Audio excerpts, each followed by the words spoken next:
Okay, welcome back to another episode of Third and 23. I'm your host, Alex, here to bring you another off-season futures video. Now, keeping the focus of college football, we're talking Heisman Trophy, we're talking Heisman value plays. If you're the type of person that likes to bet on the Heisman Trophy, these aren't necessarily the plays that I think will win the Heisman, but these are the best value plays considering the position they play, teams they play for, and the opportunities they have ahead of them. So let's go ahead and dive right into it. Let's get to our first Heisman Trophy value pick. Not necessarily going out on a limb with this one. We're going Garrett Nussmeier. His Heisman odds are plus 900. So actually, these are the second lowest odds, you could say, for the Heisman Trophy this year. If you guys don't know, Arch Manning of Texas is the Heisman frontrunner according to Vegas. He's coming in at plus 600. Garrett Nussmeier is right underneath him at plus 900. And Nuss and LSU, for whatever reason, aren't getting enough respect that I think they should be getting. I think LSU's a legit college football playoff contender. I think he's a talented. He's a talented quarterback on a talented team. They went out and got him some weapons. Nick Anderson transfers in from Oklahoma. A lot of people forgot about him. He was the starter for Oklahoma 2 years ago, and he looked like he was about to burst onto the scene. Last year, he gets injured early on. He's pretty much injured all of last season, so everybody forgot about him. He transfers into LSU. Then you got Barryon Brown, transfers in from Kentucky. He was a starter for Kentucky, the number 2 wide receiver. He's got wheels, speed demon on the outside. Personally, I think he's got some suspect hands. Sure, a lot of people probably think that if they watch college football, but he's a playmaker. He can make big plays. If Nussmeier can definitely get him the ball deep down the field. And then finally, they bring back Aaron Anderson, the top wide receiver. You could say number 2 wide receiver last year. Going to be their top wide receiver this year. He's in a long line of talented LSU future NFL stud wide receivers. So look out for Aaron Anderson. And then he's got balance in the back for the running back with Caden Durham. This LSU team to me they got a squad. Yeah, I think LSU's going to have a lot of success this year. And to be the quarterback for that team, for that machine that I think they're going to be having that success, I think Garrett Nussmeier at plus 900 is a really good value play for the Heisman Trophy. Next up, we're going to DJ Lagway, University of Florida, Florida Gators. So, DJ Lagway, talented, a true freshman last year. He gets a drive here, a drive there. He was second string quarterback last year, right?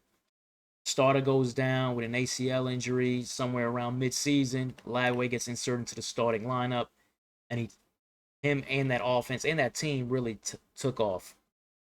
He averaged 10 yards per attempt last year, one of the tops in the country once he became the starting quarterback.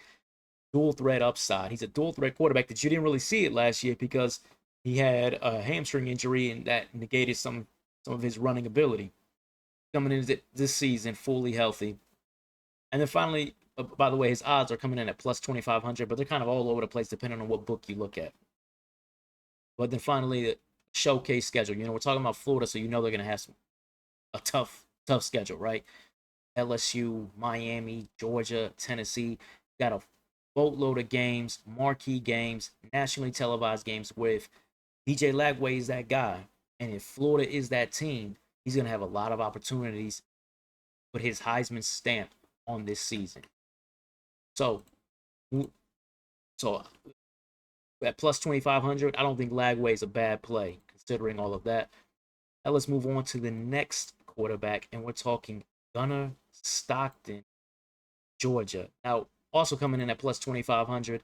Now, we talk about Georgia, we're talking about brand name, right? If we're talking about the Georgia Bulldogs, if you're the quarterback for the Georgia Bulldogs, you're going to have your name mentioned at some point in some degree for the Heisman Trophy. We saw Gunnar Stockton last year. Gunnar Stockton came in last year in the SEC title game around halftime. When Carson Beck goes down with the injury. Gunnar Stockton, in my opinion, in that game against Texas was terrible. Okay, they still won the SEC championship. They won it in spite of him, but he was terrible. Tough position to be in, right? Coming in off the bench against the best defense in the country in the SEC title game. That's a tough situation, so I'm not really putting all of that on Gunnar Stockton. Then his first start is against Notre Dame. Again, your first start is going to be against Notre Dame. That's a tough situation to be in for a young quarterback. And in my opinion, he looked good. He just couldn't finish drives. You look at the 10 points and you say he didn't play that well, but he couldn't finish drives. But he had moments where you can see, oh, I see why he's a talented quarterback. And he is a talented quarterback. And what this talented quarterback has his talented weapons on the outside and at tight end. Lucky and Delp come back at tight end. Those are two future NFL draft picks at tight end. And on the outside, they go into the transfer portal and get Texas A&M's #1 wide receiver, Noah Thomas, to come. That's a legit #1, one of the top. He's going to be one of the top wide receivers in the SEC this season, if not the best overall. And then he bring back some other guys. London, the guy who transferred in from Vanderbilt last year, he returns. Colby Young transferred in from Miami, he returns. Dylan Bell returns to school. He didn't leave early for the NFL draft. So he's got some weapons on the outside that definitely put up some stats, put up some numbers, and keep this Georgia machine going. They're going to have a good defense as well. They're going to be right in the thick of the SEC championship race and the CFP race. For those reasons, I think you're going to see Gunnar Stockton's name mentioned. I don't know if he's going to New York, but he's going to see his name mentioned at certain points this season for the Heisman Trophy. Plus 2,500, again, not a bad play. We're talking low dollar bets here, though, for Gunnar Stockton. And then finally, we move on to the final quarterback. I'm going out on a limb on this one.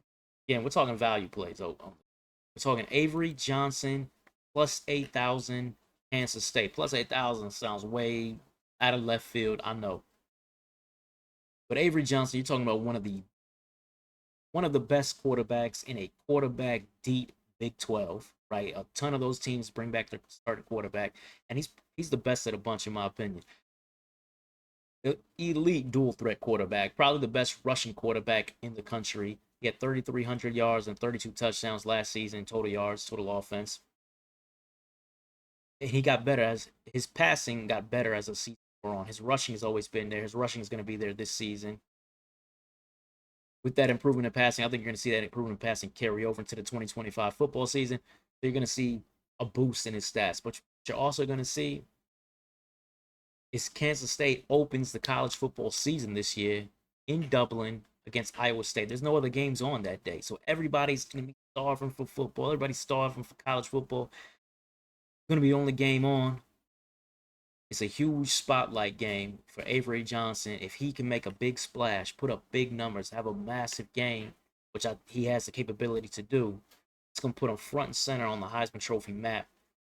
And while, we're talking about the Big 12 and, they don't get a lot of attention at times in comparison with the other three conferences, and for good reason.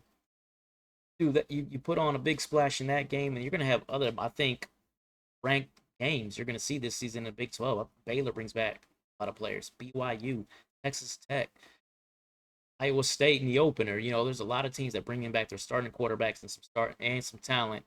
You're going to see some, I don't want to call them marquee matchups in the Big 12, but some ranked matchups in the Big 12 where you can see Avery Johnson still get some respect for putting up numbers against some ranked opponents. So plus 8,000, man, we're talking about coming out of left field. I'm not saying the guy's winning it, but nothing wrong with putting a few dollars on a long shot. If you want to do that, I think this is the perfect long shot to do that with. So anyway, that pretty much wraps it up. You give you 4 quarterback plays in this video. If you like the content, please like, comment, subscribe, all of that. And I changed up my format, so no need to end it how I usually end. But go ahead and take care.